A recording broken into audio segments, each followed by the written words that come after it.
Good evening, everyone. It's our regular Wednesday stream. Good Hooray! evening, Good Bongland. Yes, we are indeed the live. Say it, Evelyn. Say the line. We're back. Well done. Well done. It is not over, for we are back. Good to see everybody. Good to see returning members. Hello, Anthony Keane there. I also saw, I believe, somebody whose comments has disappeared, who was also a member, so apologies. YouTube just does that sometimes. It just eats a bunch of the I pre-show believe the stuff. phrase is that it do be doing this sometimes. It do be doing that, yes. It's still gloriously, apparently dangerous weather here in the UK. Yeah, we're on the brink of death. Yes. Send water, send help. Yes. Send Theakstons, send cigars. Yeah. Well, we've already had. Well, we've had Theakstons today, and we've just received some rather good value cigars sneaking in under the import duty. So it's difficult to find them here in the UK, but we have luckily managed to find a few import methods that work for now. But that's probably enough guff for the time being. Sit here and pretend you've not just kicked the wind in the back of Oh my no! back open. Apologies, I didn't mean to. No, I know. You are still mildly injured, Evelyn, but we will proceed. You with your foot pain, me with my back pain. We're all getting old here, guys. We're all getting far too old. No! Oh no! We're getting old. We need we've got so many versions of us as images. Maybe we need like geriatric us. Yeah, I've kind of stopped doing as many variations because it got a bit confusing, and it didn't read that well. But I might start doing the fun little the last ones I did that were detailed were the homeless ones. Although I look very sad as a homeless star. But anyway, welcome everybody. Thank you to everyone who turns up to our streams. We are still monetized somehow. So if you guys want to support us, please do drop us a super chat or any of the YouTube/Googly options. I'm not even sure what they all are anymore. Super stickers and there's all like sorts super of nonsense. thanks and things like that now. But we also just have a link where you can send us stuff directly on PayPal, and neither Google nor the taxman gets a penny, and we appreciate that quite a lot. Yes. You can also support us via the Substack, which you put a recent piece up on about Brexit. I should have what I believe to be quite an important piece as well going up tomorrow. So for those who are especially inclined in some of the IRL organising things we've sort of got ourselves involved in the last couple of years, I think you will enjoy it and hopefully take it on as a bit of an ideal that we all kind of strive and aim for. Yeah, hopefully people will enjoy your modest proposal. Yes. In Substack. My proposition, as I call it. But I suppose the purpose this evening is not necessarily to directly come to any sort of conclusions or engage in any sort of hard-hitting investigation. We really just kind of want to follow on from the sort of theme from maybe kind of Monday stream a little bit, but delve into more specifically what's going to happen maybe in the kind of near-ish future over the next few years. What is the purpose of anti-wokeism, its ideas, its figures, its organisations in a post-woke world? And I think maybe we could start straight away with like the preface point, which is I don't think there ever was a woke world. No. And the fact that we now have people sharing opinion polls being like, well, the US population's tolerance for LGBT peaked in 2021 or whatever it was. It's like, well, that to me, showing as a poll result that we are given, is a bigger indication that they want to put this stuff away than anything else. Because what they are showing there is a phenomena that does not exist. I think the average person's opinion of, say, the idea of gay marriage since like 2010, for the most part, basically hasn't changed. And if it has changed, they've gone, I'm sick of hearing about this. And that's not for ideological reasons, just because they can't be arsed. This is all really, we're commenting on the narrative here. A lot of these things, as we keep saying, are no real. No. There has never been a groundswell of grassroots activists that has created the situation where, the takeover of the universities is not something that actually happened. They have been like that in that form really since the 1910s in many cases, with things like the Fabian Society and other elite nonsense like that since the 19th century. Nonsense. Yes, nonsense, let's say.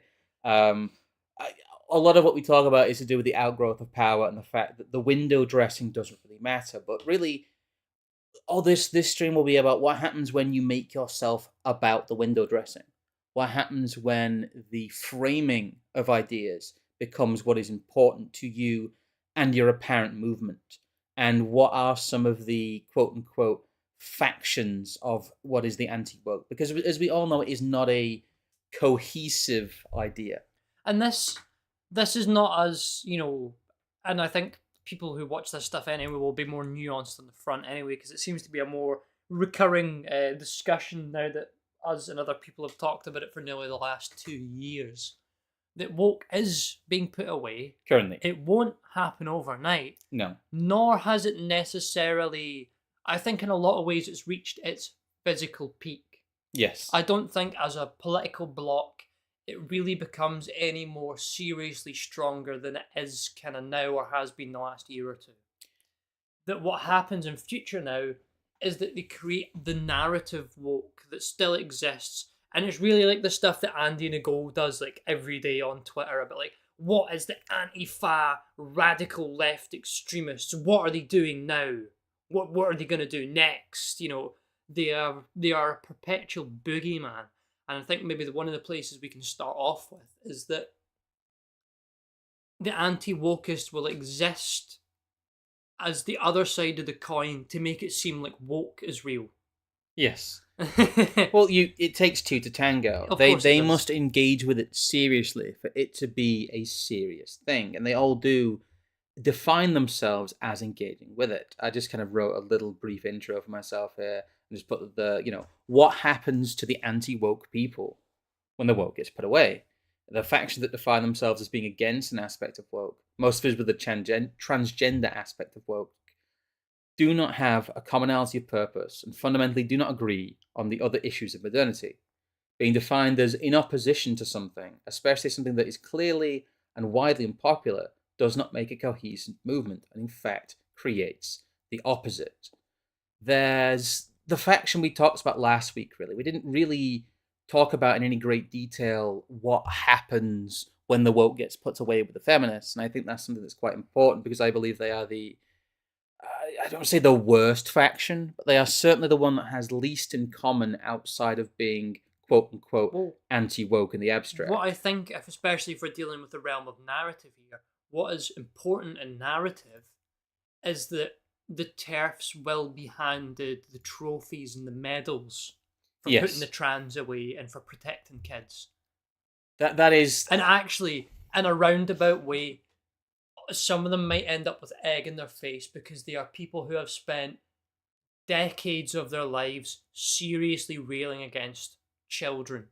Yeah. And they're going to go down as heroes for safeguarding children, which I think might just rub some of them absolutely rotten. Well, I have a kind of a leftover from last week that didn't really fit, is a Guardian article.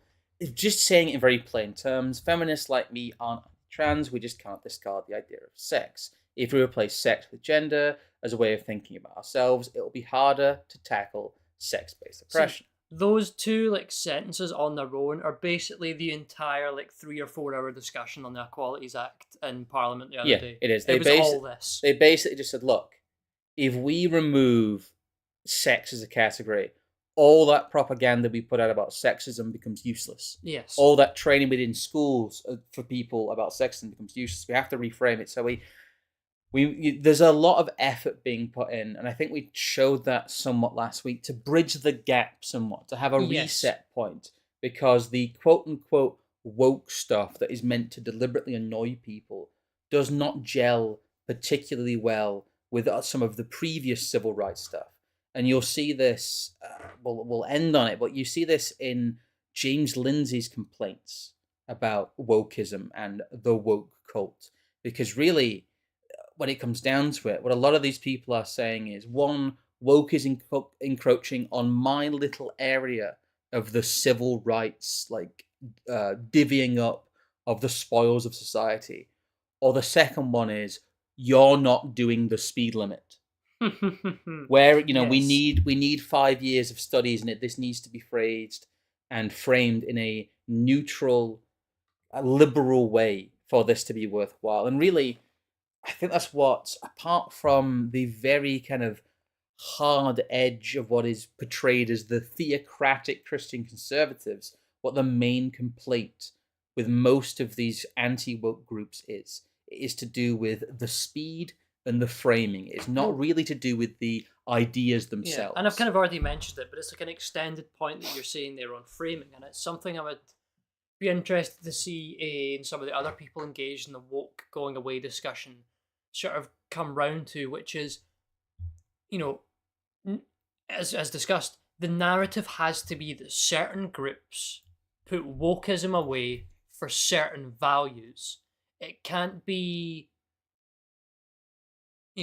us being allowed to be victorious and an ascendant group because we have used values of traditionalism to beat woke back.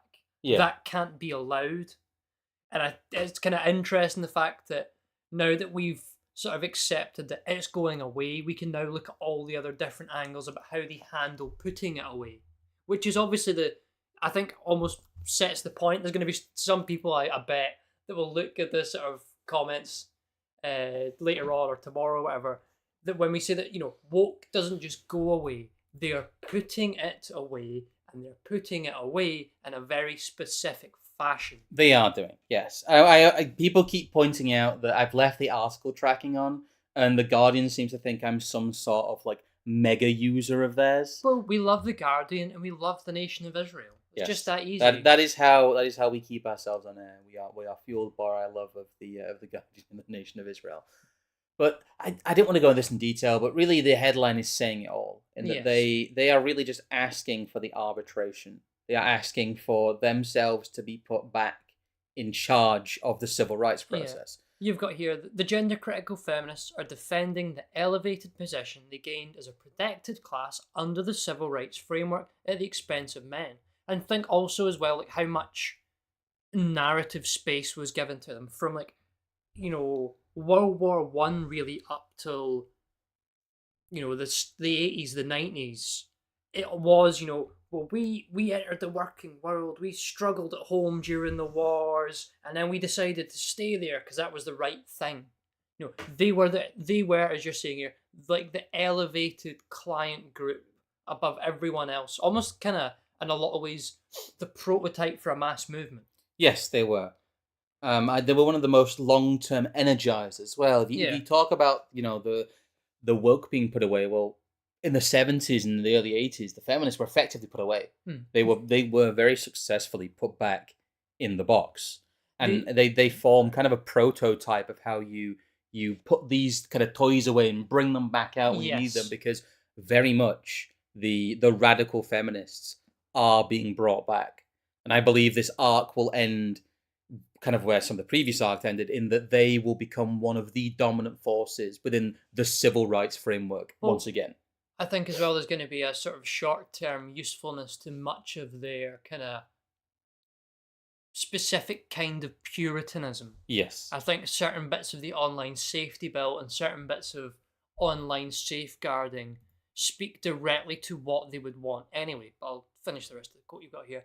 They are mourning the loss of their place as chief regime pets in the 1970s, where they were at the forefront of destroying the traditional society and wrenching apart the last vestiges of the concept of the economically viable sole male provider through demanding equal pay for physical and intellectual work they are demonstrably inferior at.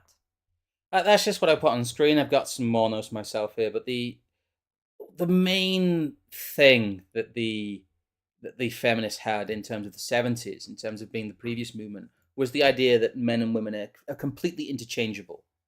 And therefore, along with ethnic groups, that is the underpinning of modern intersectionality and the basis for what became known as, what became labelled and framed as woke. It's the obvious consequence of individuals. Yes. If we're all individuals, we're all equal in the eyes of the law, then we must all be inherently the same in some value sense. And by And here's the trick: by valuing it equally across all of them, you neutralize it. Yes. They were really the prototype group of atomized equality. Homo civil righticus. Yes. as they have become. The feminists simply want to reset the clock so the managerial class were pandering to them, hence the attachment to the Equality Act. In a post-woke world, the feminists will revert to their default ideological positions of political lesbianism, hatred of the traditional family, unlimited child murder advocacy, and misandry, whilst demanding ever more protection for this behaviour from the government. Almost all are natural Labour voters, once the woke has been put away. Those who platformed and allied with radical feminists are fools and should be ejected from any right-wing movement. Those who joined the gender-critical movement for religious reasons will largely be ejected. Well, there's the sort of. I'll come back to the other thing I was going to say, but one of the other points that you sort of hinted at earlier is that there are people who would oppose wokeism for a whole subset of issues, and by forming the organisation that is set up to oppose it around nothing other than the opposition, as you say, you leave a perfect gatekeeping opportunity to be, well, it's not about your religion, it's not about your values, it's about what's good and what's proper and what's the common purpose. It's not a non sequitur, but one of the tangential things I believe that will grow out of this is actually the fostering of a nominally pro-natal feminist movement, because I believe that is where some of the conservatizing, in quotes, of the feminist movement is going. We know for a fact that they can't continue to have demographic decline at the rate they're going. They're going to have to do something to step some element of it up. And I wouldn't be surprised by, as you say, a sort of turn around to, like, well, you've seen the anti-trans feminists. Now it's time for the anti-abortion feminists. Kind of. I don't think they'll ever go that far, but I do think there will be a reappraisal, let's say, of the liberal family. But yes, Uncle Ted's critique of conservatism very much does apply here, but we'll be using that in a future stream, I imagine, so we won't be reading that one again. What's up? What else do we have here? Yeah, and they will take in the same hilarious historical revisionism when it comes to they still partake in the same historical revisionism when it comes to the place of women in history, inserting imaginary heroines everywhere, like the medieval POC plague we've had. They are simply rot that hates other rot. And again, they are the faction, I think, most obviously that will turn against the rest of the quote-unquote anti-woke movement, because they are, apart from a very, very narrow segment, diametrically opposed to basically all these other groups, bar like the radical centrists. And even then, that's just because their views are so milquetoast, they effectively say nothing, and they are a holding pattern for the status quo. But we're getting a bit ahead of ourselves here. The agenda, like many others, is very focused on LGB without the T. It concedes to all forms of civil rights and culture pre-2014. It's very peak Darren Grimes. Oh, this is something they tweet about almost every other day. Remember when it just used to be gay people? Remember when it was common sense gay marriage? And this is a bigger point you've got sort of later on in your notes here. But as you say, it's this constant attempt to reinforce a neutral around what would have been thought radical 10, 15 years ago. I mean, it's what always gets referred to as like the ratchet effect. But the fact that, you got it up here, Posey Parker tweets from Turning Point UK about standing up for women's rights. It's like, and this is conservatism, is it? Yeah, this is, well, the reason I brought up, and the reason we'll be using quite a few bits and pieces from Turning Point UK is, one, because they're kind of funny. Two, it's also just our ongoing theme of, let's say, ribbing Mr. Calvin Robinson, who's now involved in Turning Point UK. But they are really kind of a nexus point of the quote-unquote culture war. They are a link between the US neocons, whose branding that they use in terms of Turning Point organizations, the UK feminist organizations, as they keep advertising here, and also what we're referring to as kind of the high Tory faction. The anti-woke conservatives in Britain are the closest allies currently of the turf faction, but they are natural enemies in most of the ways. It's people like, Rees-Mogg, Calvin Robertson, the high Tory, nominally religious, although a lot of them, like Toby Young, are weird ex-policy wonks who have very different beliefs. It's really just a conglomeration of the British establishment and the anti-woke British establishment, because that very much is a thing. As we'll get onto a little bit later, you've had Rishi Sunak coming out and performatively saying that he is going to put the woke away. He's going to defeat the woke with his massive new conservative policies. He's gonna. We'll go through the Turning Point UK ones before we get to the our based brown anti-woke czar.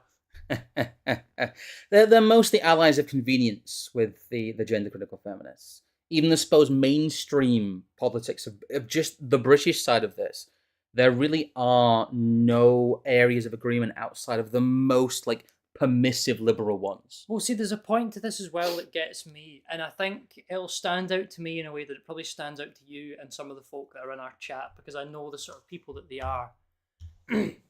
Which is, it smacks of upper middle class toff wankery. Yeah, it's from the end of the Anglican Turning Point UK stuff to the feminist stuff and TERF nonsense. It all just smacks of stuff that toffs have their time to waste thinking about and engaging with.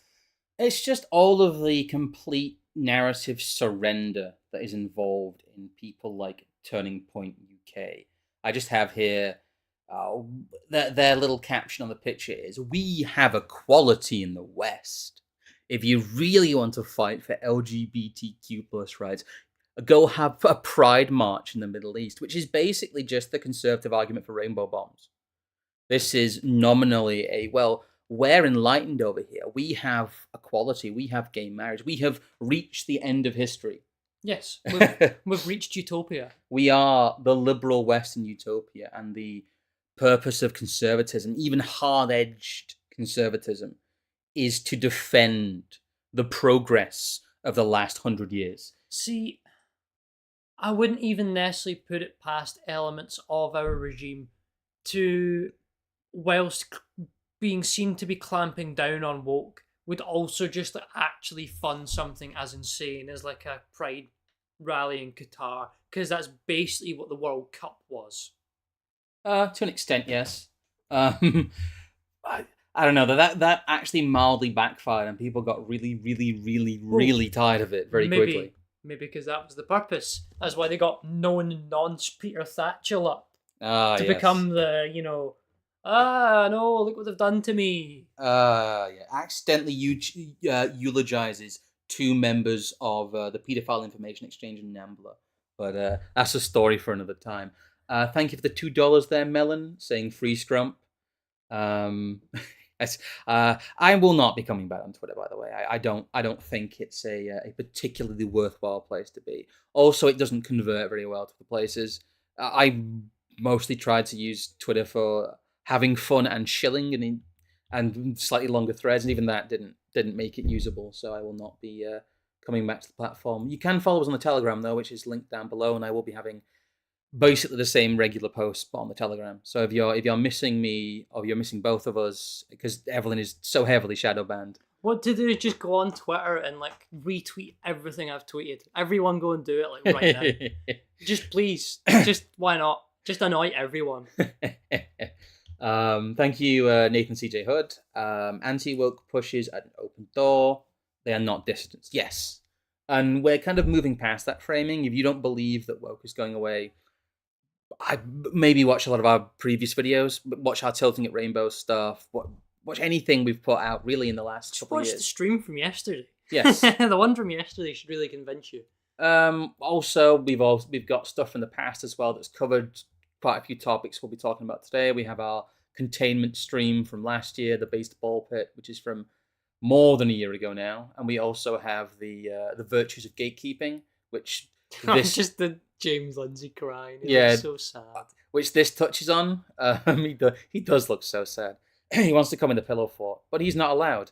That, and again, should give you some of the idea of keeping people who are not fitting in your movement out of it and stopping outsiders from defining who you are. But anyway, can we should we kind of move over to the the anti-woke czar free speech uni thing, because I think that's another angle of all this as well. We can in a second here. I just wanted to. That's a fair point. Actually, scroll down for a second. There's something I want to mention there. Yeah. And this struck me very. It's obvious when I think about it now, but there was all that coveragings of the Nottingham attack the other day, and you had all these different varying anti-woke figures saying it's a tragedy, they're decrying it, the lefties are denying that it's happening, they'll deny the reasons for why it's happening, but these same people will hold up the idea of a post-racial society as as a utopia. Yes. But we know fair well what happened in Nottingham yesterday was a consequence of the fact that race exists and is real. Yes. Well, here we have quite a famous one we've made fun of before. Anyone can be British, providing they adhere to British culture and customs. I made a couple of modified versions of this one. Where's it gone? And there's also that version too, which is just called Calvin Chuddingson. But anyway, now we've made light of some of the stuff that the people have said, but it is an extremely salient point that their ideal position and the ideal position of basically all of the anti-woke factions is kind of return to Fresh Prince. It is the post-racial society, is that these discussions just go away. And that we go back to the idea of a neutral policy, and that everyone's a human being, we're all the same on the inside, and everyone is an interchangeable economic unit of equal value and ultimately equal skill, which is completely at odds with reality. I don't know, as we, I guess, semi-famously said, man is neither born free nor he should be. No. Because this is the point I was going to go on to. Is so much of the energy that is behind this and is actually genuine always gets orientated towards false promises and false optimism. Well, optimism is all false, but specifically false optimism and values like free speech, academic freedom. You're taking everything that is from this sort of anti-woke side and any of the real energy behind it and totally, once again, neutralising it into not let's attack our enemies, it's let's neutralise into, oh, well, let's just have everyone be more free in conversation and allow someone else to arbitrate how our group and the other group that we're having an issue with here, we divvy up the social capital in whatever way, instead of just doing it ourselves and actually attacking them as enemies. It's such a meme in of itself. It's time to start reminding ourselves colour is irrelevant. It's an outer coating. It tells you nothing about the person inside. It's time to stop seeing colour. Nana Akua. I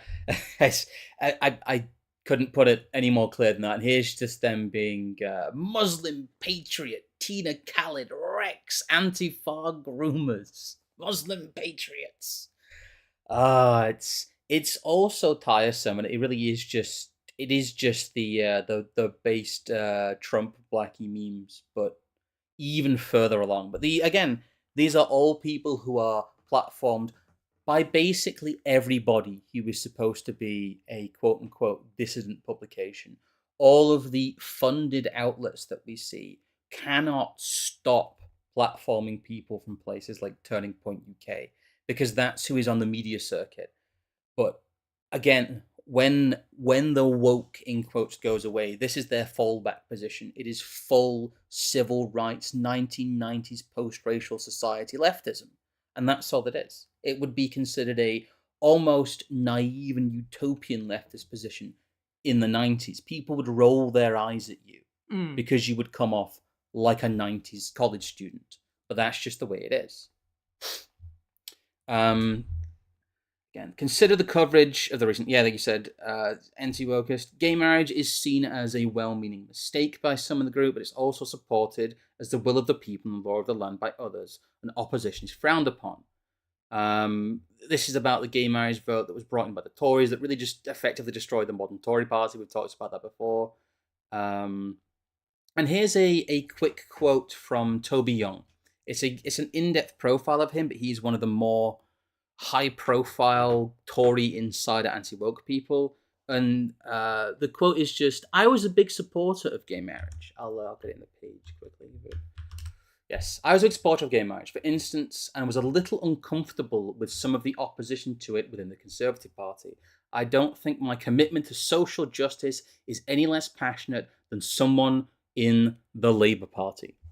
Toby Young, ladies and gentlemen. Toby Young.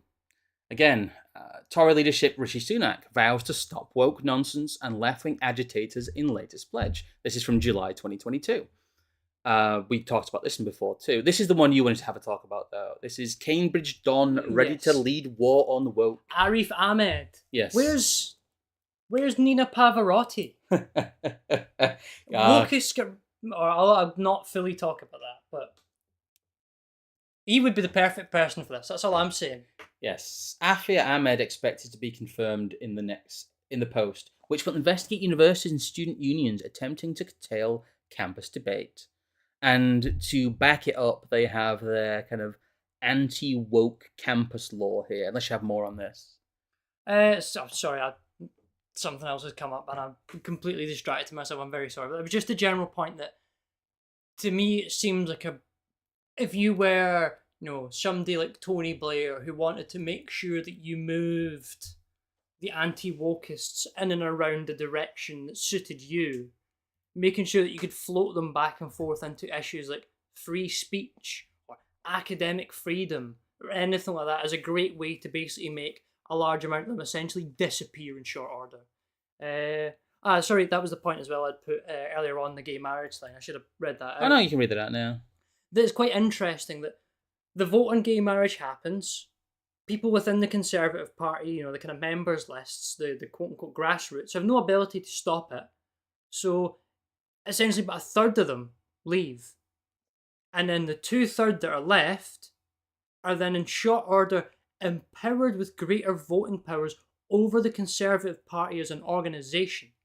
Yeah. Now, someone must have done that knowing fair well that the traditionalist third of people who on principle would not support a party that supports gay marriage had left. So they're empowering a very specific set of people who will tolerate that, and things like Theresa May and Boris Johnson are exact results of that. It's like what Nina Pavarotti says about Unheard. Who is the Conservative Party for? I don't know, do we want to get that dude's Wikipedia up? Because that's a read in and of itself. That's going to blow some people's minds. What, the Afia Ahmed? No, the Unheard guy. The funder. We'll leave that for another day. That for another day. Okay. But we may have figured out just who Unheard is actually for. Yes. Here we go. Press release. University Freedom of Speech Bill becomes law. The landmark legislation will ensure universities protect and promote freedom of speech on campus, fulfilling a manifesto promise to bolster academic freedom. That's been apparently the law for about 13 days, and I don't think anyone's noticed. That is a very large thing here. Well, because I'm sure if we actually read through this, there would be about 1,000,006 clauses for why hate speech isn't allowed, things questioning this aren't allowed. Things questioning that aren't allowed, yes. Yes. All of that, there will be a lot of get-out clauses, because really they can't really be seen to be doing that to any great degree. They can make a big performance of it, as we've shown. But, this is the same Rishi Sunak as it was in this image. This is, diversity built Britain Rishi Sunak. This is bringing in as many Indians as possible Rishi Sunak. It's quite incongruous to have someone posing in this image passing laws like this. It's a sign, really, that it is all framing. It has nothing to do with policy. There's a quick one here that I wrote kind of about the high Tory faction. The only common factor the anti-woke Tories have is acting as a backstop against truly reactionary ideas and wanting to vote Tory endlessly. That is their ultimate solution to everything all the time. Vote Tory, stay in the process, and don't move to the right of the Tories and be an extremist, which is conveniently defined basically in law now as anyone to the right of the Conservative Party. Well, it's almost like, again, in a narrative sense, within the Conservative Party, they have set up their own little spectrum of right-wing acceptable opinions that is, of course, incredibly narrow. Yes. And has no real discernible difference between one and the other. But that means that they can then extend that out to have nonsense written like, oh, the National Conservative Conference represents a radical vanguard within the Conservative Party, which we know is utter nonsense. Well, once again, they will also try to credit themselves as it dies down. Yes. I believe the kind of downward trajectory will be very, very obvious once the next election hits. And there are basically parties scrambling over each other to say that they are the least woke. There's someone there, Captain Smith. Toby Young has some dumb views, but I have credit the work he did during what work did he do during COVID? Very little. Be an obvious target for the 77th Brigade so that he could big up him and his own organisation in the Big Brother Watch report. It seems that really he was one of the people who's allowed to survive that period. Yeah, no, exactly. He didn't exactly end up in prison. It's just, I don't know. There's a different arc maybe of what's lockdown skeptics. Again, though, that would strike me as, much as we've discussed with other things, something akin to a PR campaign to stop you going beheading your local councillor over what they did to you during lockdown. It does seem like a cooling off. What is it? Cooling off the mark. Yeah, which is I think that's, I don't know, that's something I appreciate in terms of psychology, but it's nothing I would say too much. I think I kind of covered most of it there. Yeah, they believe whatever the combination of Priti Patel and the Home Office funded think tanks believe. I think the two of those I have linked are good ones to get up. Yeah. There's just things on screen. What's that? Sorry, which two? Just the two. Oh yeah. I'll show those off in a second. We'll maybe play that one later, but here's something you got from... Yeah, this is this guy called Dr. Rakib S. Han. I know one of these individuals where you never hear of them, and then just like that, they're advertised by everyone. They've got a book coming out, and Matt Godwin's retweeting them, and this, that, and the next person, unheard folk are retweeting them. But if we go back to my quote tweet, and we get the description for his book, I just want to read the bottom paragraph here. Rakib Ishan argues that Britain needs a robust civic patriotism, which understands that a stable family unit is the finest form of social security known to humankind, a cultural arrangement which appreciates that faith is a vital source of strength and optimism across a diversity of communities. Yes. Providing a much-needed corrective to the toxic mixture of tribal identity politics and radical cultural liberalism on the modern British left. The book presents the case for an inclusive, social justice traditionalism rooted in family security and equality of opportunity. And I've sort of quote tweeted it there. There really is some utter dog dirt that passes for conservatism and nationalism these days. Muslims and Africans have strong family units, you say. Good, they can bloody well have them somewhere else then. It really is the very... I'm always reminded of the... I'm not sure if we still got that in screen at the moment while I've been reading that out. Unfortunately, yes. But it's hard enough to read on screen anyway. But here's the guy, Dr. Rakib Ihsan, Beyond Grievance, What the Left Gets Wrong About Ethnic Minorities. And basically it's the, Hispanic people seem to be voting Republican now argument. It's quite literally the, don't worry, they'll become naturalized and they'll become just like us. And it's an argument that, as all of you know, has not... Well, it's a reality that's not materialised and can never materialise for very, very obvious reasons we have discussed to death at this point. I do have to be careful not to repeat myself too much. You also point out here that there is a... just that clip on its own I think's amazing. Shall we just play the little 42-second clip here then? Yeah, I think we should.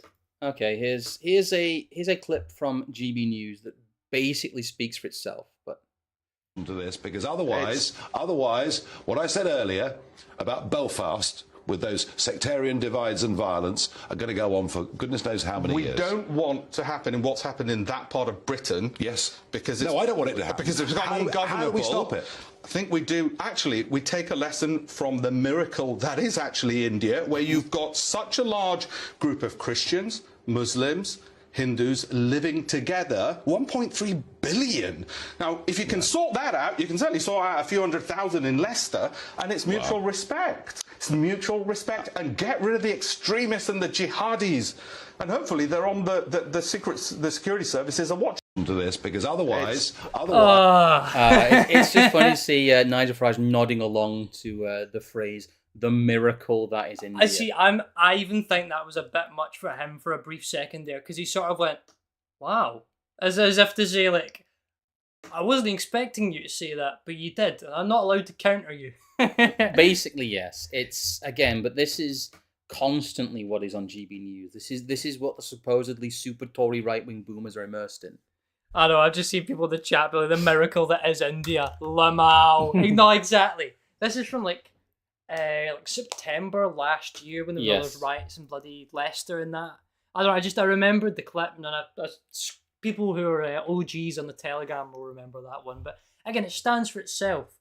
Conservatism is now, actually the way we solve multi-ethnic gang conflict in our bustling metropolitan cities is be more like India, not just fucking get rid of them. It's just a matter of mutual respect. This is guys. the pragmatic solution, is to allow people to shit on the street. That's how you solve the problem. It's also tiresome, and as I hope we demonstrated by this, the high Tory faction of the anti-woke war is doing so because it does know that more than any group really that this is being put away. They are Russia declaring war on Japan in 1945. They know it's already over, and they're wanting to score a few more points on its way out. And once again, even with their close ties in many ways to the gender critical quote unquote side of this, they will not be bedfellows on any other cause. It is like, well, like you've said, the masses are red pilled. There is nothing that the British public needs convincing of, or in a mass sense, in terms of the ills of wokeness. It is a very, very unpopular thing, and anyone who thinks it isn't needs to go outside. Well, that's the reason why, we've talked about it before. Education was for education's sake. Then they realised they couldn't educate everyone because most people are stupid, so it became about socialising them. And then they realised that modern people are so degenerated and racially admixtured that they can't even socialise them, so it's just for pure propaganda and politicisation. You need to be educated into understanding woke. Yes, it is not something... It's not even that the massive people who are 35 and over, don't like it. It's an alien language. Yes. Not even necessarily just the ideas of racism or equality. Being that intensely political to such a degree, the personal as the political, actually trying to put forward all these kind of postmodern ideas and strategies, just is totally alien to them. Yeah. It's, like you said, there never really was a woke Britain. It was only ever a framing of policy and a framing of ideas. What the masses believe generally does not alter, and when it does alter, it does so in regards to apathy rather than action. Yes. It is much easier to make people not care than to make them care, which is one of, I believe, the most powerful aspects of how it will be put away, in that it will simply be turned off life support. It does not have a life of its own. Well, that's the thing. As we've shown, and I'd like to think I can just suggest without source, our elites could shut down militant leftism, whatever you want to call it, tomorrow by pulling the money away from them. Yes. It would be gone in a moment's notice. They could arrest the key organisers for big leftist protest groups, take all the money away from the media projects that are all funded from bloody GCHQ or the Home Office or this, that and the next thing anyway, and it'd all be gone. I mean, as we might cover at some point in the next few weeks, they tried to do this with Grey Zone recently, of all people. Yes, they did. So there are leftists out there that they are in some sense attacking or putting under their heel. So it can be done. It's just a case of, well, how long until they actually bother to do it, or do they just only ever do it symbolically? And I think if we get to the subject of symbols, it allows us to get round to the last kind of bit you wanted to cover this evening. Well, it's not the last bit, really. Not last, but one of the latter bits. Anyway. The other, going across the Atlantic here, in terms of the struggle in America against the wokeists, the woke monster, the big faction that seems to have conglomerated into one big blob is the Christian conservative neocons, really. Yes. It is the new equivalent of the energized Reagan/W. Bush base.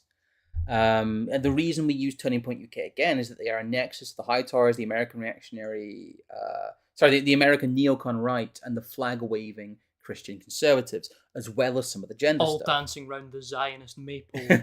Basically, yes. You will find a lot of this is the kind of Turning Point USA people. It is people like Ben Shapiro. But really, the best point to illustrate this and to illustrate the futility, really, of what is being dubbed as Christian nationalism is this quote here from 2004. This was on PBS. I'm afraid it's not showing on screen particularly well. So what I'll do just is shift the tab over. And I'll quickly shift this over so it can actually be read properly, because this is quite an old archive, the website. But this is the guy called Steve Waldman. This is PBS's coverage of the 2004 election, and he at the time was editor-in-chief of BeliefNet. This is in regards to the George W. Bush's relationship with evangelical Christians. And he says, part of what Bush does for evangelicals, voters, is symbolic. He talks about the decline of morality. He talks about the sacredness of life. And, we can sort of say, well, that's just symbolism.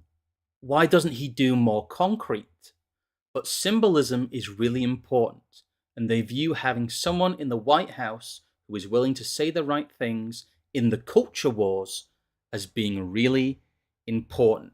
Now, if you're switched on, if you are actually switched on to what's going on here, and you're some form of Christian nationalist, you should probably actually just go outside and bury yourself, because that is a complete excoriation of what they are, the maneuver they are attempting to do, which is effectively putting themselves back in the W. Bush era. Can we go through the rest of that? Because I like the rest of this quote here as well. Oh yeah. No, I just want to get my my nice little thing up on screen there, because I make time making this. I'll go through the rest of it. Oh yeah, you can go through the rest of it. Yeah. When we talk to evangelicals about political issues, we actually hear them talk much more about gay marriage than about abortion.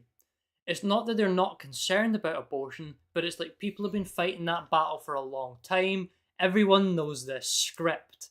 There's a sense that if there's going to be a movement in one direction or another, it's going to be relatively minor. Whereas with gay marriage, there's a feeling that they've just gotten hit with a tidal wave, and that society as they know it and as they think it should be is being destroyed rapidly.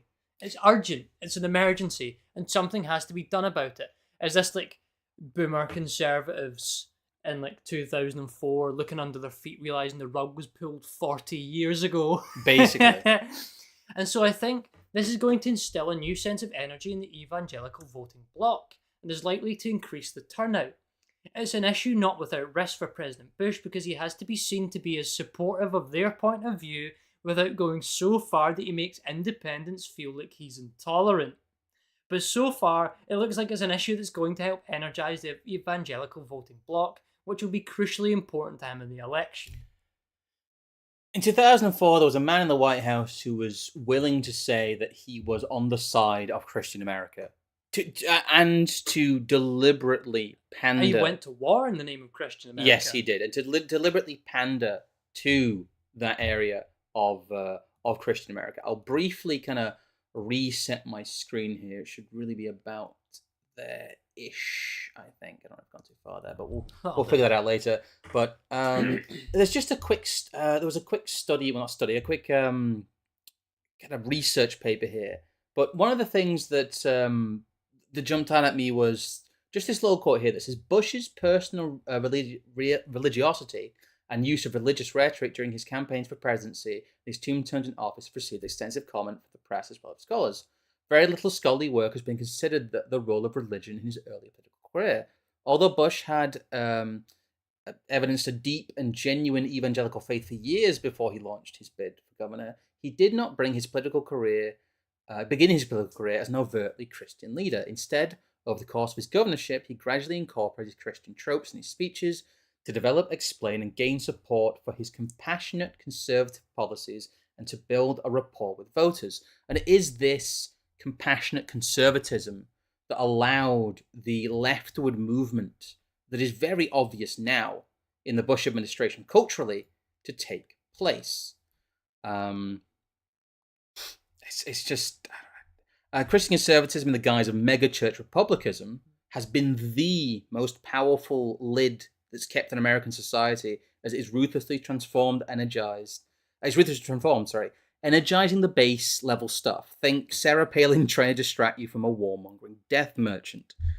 They want to tempt boomers with Ronald Reagan pictures and say empty platitudes to each other, all whilst eating freedom fries and gushing over their window dressing, reverting back to the George W. Bush era. And this is one of the things I think about a lot as well. And this is by no means some kind of like Nietzschean pagan LARP or anything. No. But, the Marxists were maybe wrong in some sense when they said, Christianity is the opium of the masses. Maybe they were right, maybe they weren't, but that's irrelevant. What we can say for certain in this moment is that Christian or vaguely Christian platitudes delivered through the medium of media or directly through online media really is a poison. Because again, it has this perfect sort of neutralizing effect. You build up and you build up and you agitate and God's love this and dealing with sinners this and, whatever rhetoric you need to build it up. And then when you get in power, you actually just talk about, well, it's about God's love and acceptance and forgiveness. This framing has existed kind of at the highest levels during the fastest period of traditional America's destruction. We shouldn't need to explain to people by now that it was the neocons wrapped in the Constitution, the flag, and supposedly sanctified by the blood of Jesus who were the most enthusiastic evangelists of the global American empire and its interests. Well, what was one of the key groups they constantly appealed to during some of the wars in the Middle East? It was the women. Yes. How do we take care of the women in these countries that are treated by, bad Muslim values and treat them instead by good, either secular or Christian values? Well, the large issue I see as well is that you might want to zoom out. I need to zoom out on that a little bit, yes. But what we'll get is basically this image. We will have someone like Matt Walsh come out and put out an actual mission accomplished sign and do a victory jig when the woke is put away. When really, the hardest edged version of what they've asked for is just a return to the Bush Jr. administration. Yes. They are quite literally turning into Chris Reagan and saying, I want to go back to 2004. I want to eat freedom fries and play Halo 2. There was a great tweet by AA the other day where he's like, common right-wing assessment is to see wokeism as this religion, and it's everlasting, and it's going to be a permanent value of the regime. This isn't true. No. It's, as you said, it's set dressing. It's a stage play. It's one sort of step between, a political situation they want in 2001, they want in 2030 or 2040. It's just a little bit of interplay there. Can you imagine if you told an American in November 2001? Sorry, go on. Well, I was going to finish. And what he says is, the real religion, as we've always referred back to ourselves, is the boomer truth. Yes. The equality. And that's why it's always nowadays framed as that. I mean, how often actually nowadays do we see the leftists really engage with the word equality that much? They are through the kind of looking glass to some extent within their own rhetoric and ideology that they are now, they're openly out in the attack. The mask is fully off in that sense. Well, traditionally also Christian Middle America has the highest zeal, especially Baptists and evangelicals for Israel and helping the creation of the nation of Israel as a fulfillment of prophecy. It's really no wonder that Ben Shapiro fits very comfortably into what is labeled by some as a Christian theocratic faction. There's also complete fluidity between those who oppose and support gay marriage. That was supposed to be the last frontier of American values. They were never going to give that up until they did. They were let down. They were messed around.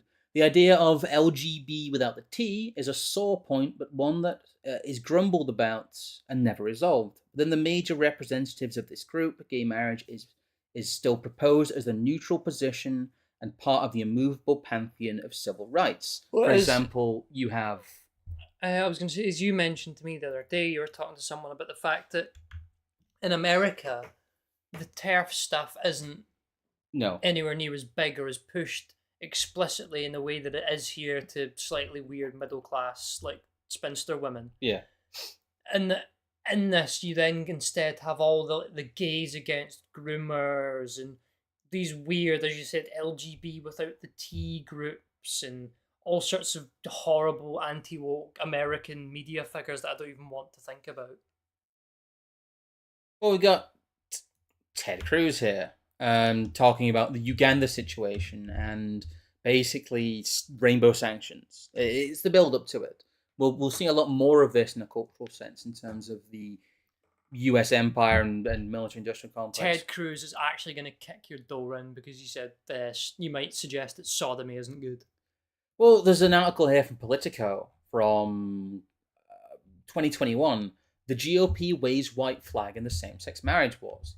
The Republican Party has moved on from one of the most seminal culture war debates, even as evangelicals fume. And it's the whole thing that all of the leading lights of the anti-woke movement, they all say there's going to have to be some kind of liberal compromise. And the liberal compromise is things stay as they are. Yes, exactly. So things stay as they are physically, but the narrative, in quote, swings to the right. Oh, to mark the beginning of Pride Month this year, Republican National Committee Chair Ronna McDaniel did what party leaders do on these types of occasions. She sent out a tweet. Happy Pride Month. The GOP is proud to have doubled our LGBTQ support over the last 4 years. We will continue to grow our big tent by supporting measures that promote fairness and balanced protections for LGBTQ Americans and those with deeply held religious beliefs. I really don't have much else to add to that one. That is the main American faction, folks. Do you want to go on a little James Lindsay bit and we can finish on that? We've got a little bit more to go through. I know we're already getting to an hour here. It's fine. We've got a bit more to cover. I don't mind going a little bit longer. I think this is going quite well, personally. The last kind of faction here really is the radical liberal centrists. There's a quote we'll read from one of James Lindsay's books on screen. I'll leave that up for a little bit. But I kind of just wanted to talk a little bit to you about the fact that we don't really need to talk about why this group of people is a bad idea to ally with, because we've got examples like, Sam Harris, who's very much from this intellectual dark web world. We've had Jordan Peterson completely going off the rails. Steven Pinker going on news channels talking about the fact that is religion unsophisticated? It really is a hangover from the kind of rationalist. So they are actually the other side of the dialectic from the Bush era. Yes. Evangelical base energizing. Well, they were the secular pro-war people. Yes.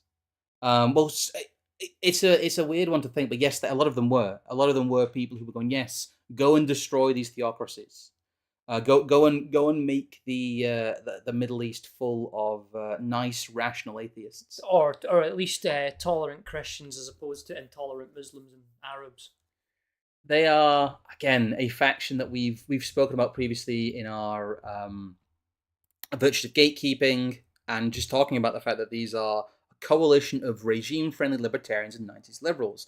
They are the nexus of anti-SJW Reddit politics, horseshoe theory, the pendulum swing, and the belief in a liberal, neutral utopia. On issues as simple as mass immigration, never mind those of ethnicity and race, there is no minimum standard of belief as there is within the regime, one that is rigidly enforced within the regime. Gay marriage is used as a yardstick so much because it is the cultural and political event horizon for the neutral point in this instance. Many of these figures came from the rational new atheist side of things, or from one of the other sectors of the griftosphere, and will simply default to their previous positions a la Sam Harris. And a good kind of early case study of this was someone like Thunderfoot, who was huge for a while. He's got over 1 billion subscribers. No one really talks about him anymore because he's gone off to make clickbait videos about the fact that he's debunking science. He's debunking. His last 4 videos are just about Elon Musk. He's truth seeking. Yes, he also, it seems to be algorithm chasing, and the Elon Musk centric content is very popular. Imagine you needed half an hour to explain to people how Elon Musk is a charlatan. it's the thing is, it's very obvious and it's very low hanging fruit, but really that's where these people go back to. They default back to their previous state, and again, it's such a good tactical decision to put the woke away, because it dissolves this alliance of people. It completely dissolves like this supposedly grand cultural alliance against wokeism. I've got some conclusions here, but I really don't want to go into too much detail. We've already been over a lot of this stuff anyway. I will say that some people have brought up the ratcheting effects, and I that did mention it earlier. yeah, the overreach and compromise cycles are how the ratchet is turned. Talked past a point, but the pole that keeps the ratchet in place are people like James Lindsay, who declare every movement of the ratchet throughout the 50s through the 90s as part of the sacred pantheon of liberal progress. We're going to read a bit from, oh God, it's got such a terrible title. Cynical theories, how activist scholarship made everything about race, gender, and identity, and why this harms everybody. But here's the first quote. I believe this is from page 233, and we'll read a bit more around it as well because I have it up here. But do you want to read this one? Yeah, I can do. When the liberal left explicitly challenged all of this and advocated the view that people should not be evaluated. Whoa, Bless you. excuse me. Evaluated by their race, sex, or sexuality, it held a convincing moral high ground over right-wing elements who argued that they should. Liberals, spearheaded by the civil rights movement, liberal feminism, and gay pride, overwhelmingly won this battle of ideas in the second half of the 20th century and attained legal equality on the grounds of race, gender, and sexuality. The term liberal feminism on its own just gives it all away, doesn't it? Yeah. So successful were they that by the end of the first decade of the 21st century, mainstream conservatives had largely accepted this too. The socially or religiously conservative elements who still believed that women, black people, or gay people should be restricted to certain roles in life or denied equal rights became recognised as holding an extremist, far-right position and could accept reputational damage in a liberal society. He's saying that's a good thing, by the way. I know, I'm well aware. But this is why we tell you ad infinitum that people like James Lindsay and even people like Andy Ngo and all of these kind of skeptosphere liberal atheists Should we do a quick... are your enemy. Yeah. Yeah. You could do an honest reading of this. Communists, Yeah. at the behest of international finance and otherwise Machiavellian actors, reorientated society as we know it through the length of the 20th century, so much so that even your mum or dad might be considered a racist or a criminal for saying things that were normal 20 years ago. Yeah, that's exactly what it is. And he's saying, and here's why that's why that's a good thing. James Lindsay, enemy of the regime people. Yes. This dramatic and rapid change in society's conception of gender roles, this is the rest of the quote, of course, Yeah. race relations and sexual freedom is still very fragile and new, however. Liberal feminists had to put a lot of work into convincing society that women are as intellectually rigorous and psychologically tough as men, and no one believes them. It took time to defeat stereotypes about women being prone to hysteria and emotional thinking, being too sensitive to cope in the public sphere, and in need of protecting from difficult ideas of people. Cut to 3 5'2" policewoman being overpowered by a 5'5" Indian immigrant. Cut to the black women fighting in Waffle House. That's all I need. Nor did racial minorities find when they were immediately recognised by a majority white society as equally intelligent and ethical citizens, because they aren't. The narratives of colonialism and Jim Crow, which held that non-white people were unintelligent, irrational, emotionally volatile, and unscrupulous, didn't go away overnight. Indeed, they took decades. Right, I'm going to stop there. Yeah. Because we can go. I think the rest of it's going to be the same point. But Oh no, the last quote is great here. Can we go back up for a second? Yeah. Because I think that's a very important point. Yeah. He's not saying that historically, or he's trying to suggest that historically there has been no difference between men and women in capacity or Yeah. intelligence. Yes. And the same with race. Yes. It is not that white people have, understood reality for thousands of years and then been told otherwise and have to now accept that despite their own face.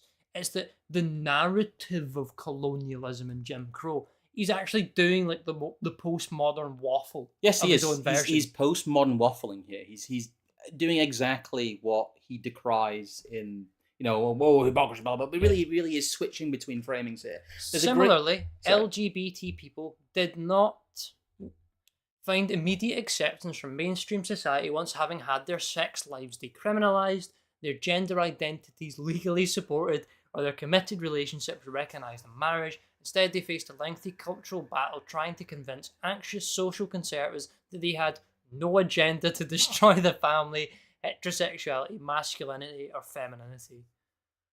It's so ironic in a book that's supposed to be about not these things. That is the framework. This is what James Lindsay actually believes. There's a little bit more here. I don't know. I'll have a quick look through. I made far too many notes for this section because I'm also writing an article about this. The aggregate beliefs of the anti-woke groups really add up to a resetting of the clock to around 1998, but with the added settled neutral civil rights policy of gay marriage, which all anti-woke people in positions of power agree should not be put away with the woke. The supposed extreme edge of the anti-woke movement wants to return to 1999, but without stapling gay marriage to the time period. The equivalent of being a Clinton Democrat, or at the most extreme a Bush Jr. neocon, is the ragged, far-right edge of a supposedly right-wing, and in some circles supposedly theocratic movement. They want to return to neutral government that is objective, fair, and meritocratic. The anti-woke version is predicated on the idea of an ideal neutral point in politics. The radical centrists will tell you, in literal terms, with a laughable political pendulum swing idea. They will tell you with a straight face that the Bush Jr. administration simply swung too far right, and that caused the problems of the Bush era. The Christian conservative will salivate when you describe the Bush administration to him. All of these people in some way believe in Francis Fukuyama's The End of History, that liberal democracy will bring about an ideal state of perpetual neutral government, and that stripping woke away from the current system will return to the idea of objective compromise government, and that was simply ruined by leftist overreach. I don't really have much else to add to that, but I'd like to end the stream on a quick reading of some affirmations, because there's some affirmations in this book which are quite frankly amazing. I believe this is one of the things that's currently behind a paywall. Oh yes, these are the principles. Here, I'll read the preamble. Just to make it easier, we'd like to close with a few examples of how you can recognize social injustice while rejecting the solutions of ideology of social justice proposals. We hope to show that social justice issues are serious and important, but the illiberal means of addressing them are at best inadequate and at worst wrong-headed, dangerous and harmful to both people and worthy causes. Anyway, principled opposition. Example 1. We affirm that racism remains a problem in society and needs to be addressed. We contend that racism, basically it's just all this formula. We deny that racism is hard-baked into society via discourses, but you just said the narrative of colonialism and Jim Crow makes white people not see black people as equal, so which fucking one is it, mate? We contend that each individual can choose not to hold racist views and should be expected to do so. It's all like this. We affirm that sexism remains a problem in society. We deny that theoretical approaches to gender issues, including queer theory and intersectional feminism, which work on blank slate theories of... See, the kind of, there's a problem with blank slate theories of sex and gender, but not problems with blank slate theories of race. Well, this whole thing is just, we affirm that sexism remains a problem in society and needs to be addressed. We affirm that discrimination and bigotry against sexual minorities remains a problem in society and requires redressing. The last one here, I just want to... I've pointed this out before, but this is the abject surrender. This is the reason that everybody does and should laugh at somebody like James Lindsay. Because he just has 3 affirmations here. This is supposed to be principled opposition to social justice. Is we affirm that social injustices still exist and that scholarship on issues of social justice is necessary and important. We affirm the value of interdisciplinary theoretical approaches, including the study of race, gender, sexuality, culture, and the identity within the humanities. We affirm that many of the areas generated even by the reified postmodernism of social justice scholarship, including the basic idea of intersectionality, that unique injustices can lie in intersected identities that require special consideration, are insightful and worthy of submission to the marketplace of ideas for evaluation, adaptation, further study, refinement, and potentially eventual application. That fourth one there quickly as well. Yeah. We deny that any ideas, ideologies, or political movements can be identified as the authoritative position of any identity groups, and such groups are comprised of liberalism. Yeah. An idea put forward by a man called John Locke, who believed that non-whites, and specifically non-Christian non-whites, could not even grasp the ethic for why you would engage in liberalism. This is an idea that still seems to hold true to me, 350 years later, however far it is. James Lindsay, a liberal, does not believe in this notion. He believes that if we decided to all group together and say we speak for white people, that not only, are we wrong in doing so, but we've misstepped and understood how politics even works. It's utter bloody nonsense. Well, it's just him affirming this is just an act of complete surrender to your opponent in a performative affirmation sense. This is like some weird New Age therapy section in which you get down on your knees and you surrender preemptively to your opponent. Anyway, enough of this muck. I'd like to think we've gone through this. The overarching point here, though, not to get lost in the weeds, is that all of these factions that have taken up the dialectic space are, in many cases, diametrically opposed to each other. They will not last out all of this, and in a post-woke world, they will simply default to the worst impulses of their parent movements, which are 70s feminism, the Tory party, George W. Bush-style evangelical and political Christianism, gay technocratic atheist fedora tipping. And that really is, one, why we don't subscribe to the quote-unquote anti-woke movement. Two, why we believe in a post-woke world it will utterly detonate, and its constituent parts will be scattered to the four winds, because anti-woke cannot exist in a post-woke world. And that really is the power of the woke being put away. Well, I think that really kind of covers everything. Thank you to everyone who has viewed the stream. Thank you to everyone who's donated. Thank you to everyone who has commented on the video and interaction. You guys really do like your algorithms. Al Gore do be having some rhythm, though. Yes, do interact with the video. It does help you see them. If you, it does help. It's the kind of the minimum way you can help us too. I know it's kind of gay, stupid, YouTubey stuff to say, but it is true. Again, thank you to all our members. I saw you there, Anthony Keane. Thank you again. We will be back next week as always, pending any disasters, and there will be something out. I've just posted it in the chat on the Anti-Politics Substack on Thursday regarding your proposition for the Carlisle Institute, which I think is quite exciting. Anything else we need to show or we need to add, really? Nothing comes to mind. Right, remember, woke isn't real, therefore anti-woke isn't real. Look at other people's, beliefs in totality rather than thinking the enemy of your enemy is your friend. And really don't listen to people like Sam Harris and James Lindsay. Those people, as we've explained in torturous detail, are your enemy. Anyway. Escape the internet, man. Yes.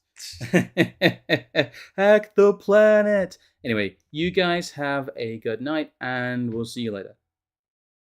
Say the line, Evelyn. Good night.